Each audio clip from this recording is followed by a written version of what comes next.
৪-৫ বছর পর দেশ জ্বালানি সংকটে পড়বে এমন সংশয় তুলে ধরে সংশ্লিষ্ট বিশেষজ্ঞরা জোর দিচ্ছেন দেশের বিশাল সমুদ্র সীমানায় কি আছে তার সঠিক চিত্র জানার ওপর। সাথে এলএনজি বা যাই আমদানির চিন্তাভাবনা হোক না কেন, ব্যয়ের বিষয়টি মাথায় রাখারও পরামর্শ তাদের। তবে সংশ্লিষ্ট প্রতিমন্ত্রী বলছেন, এত বছর ধরে চলা সিদ্ধান্তহীনতাকে পাশ কাটিয়ে দেশকে এগিয়ে নেবার স্বার্থে সব ধরনের সুযোগই খোলা রাখতে চায় সরকার। সকালে বিদ্যুৎ ও জ্বালানি মন্ত্রণালয় আয়োজিত জ্বালানি নিরাপত্তা শীর্ষক আলোচনায় উঠে আসে এসব। রিপোর্ট করছেন রোকনউদ্দিন।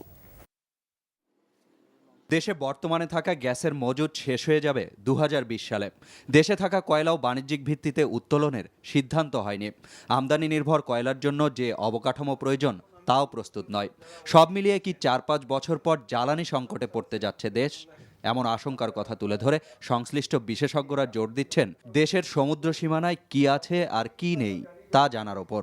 বাংলাদেশে যেটা করা উচিত, এখন ফাস্ট ট্র্যাক গতিতে বে অফ বেঙ্গলে কাজ শুরু করা উচিত। ইস্টার্ন পার্টে যে জাস্ট আপনার মায়ানমারের সাথে যে সীমান্তটা আছে বাংলাদেশের সমুদ্রে, সেই অংশের যে জিওলজি, এইটা কিন্তু রাখাইন বেসিনের একটা অংশ। Rakhine basin is a very gas proofed area.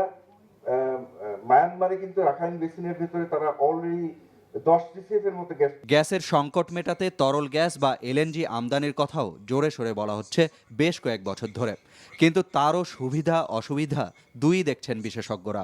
আমাদের যদি জ্বালানি ইম্পোর্টই করতে হয় তাহলে আমাদের এলএনজির উপর ডিপেন্ড করা ঠিক হবে না, কারণ এলএনজি শুধু একটা কস্টলি না, এটা একটা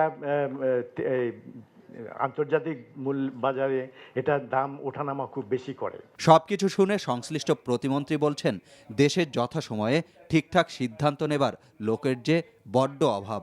তাহলে আমরা এত দেরি করলাম কেন? আপনারা যদি সকলেই জানেন বিষয়গুলো, দেরি করলাম কারণ আমার এই 2 বছরের এক্সপিরিয়েন্সে হলো আমাদের সিদ্ধান্ত নেওয়ার ক্যাপাসিটি খুব কম। টার্গেট এখন অপশন কি আছে? যদি ডিপ সিতে যাই, এখনই যদি শুরু করি, ইট উইল টেক 10 ইয়ার্স। তো কোনটা চান? আমি কি বসে থাকবো?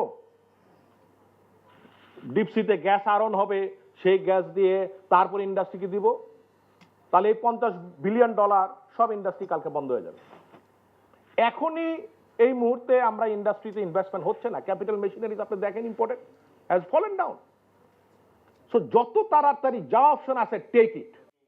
এখন তারা লক্ষ্য ঠিক করেছেন, তাই দেশকে উন্নত বিশ্বের কাতারে নিয়ে যেতে হলে মানবকে সম্পদে রূপান্তরের বিকল্প নেই বলেও মন্তব্য তার। রোকনউদ্দিন, এনটিভি নিউজ, ঢাকা।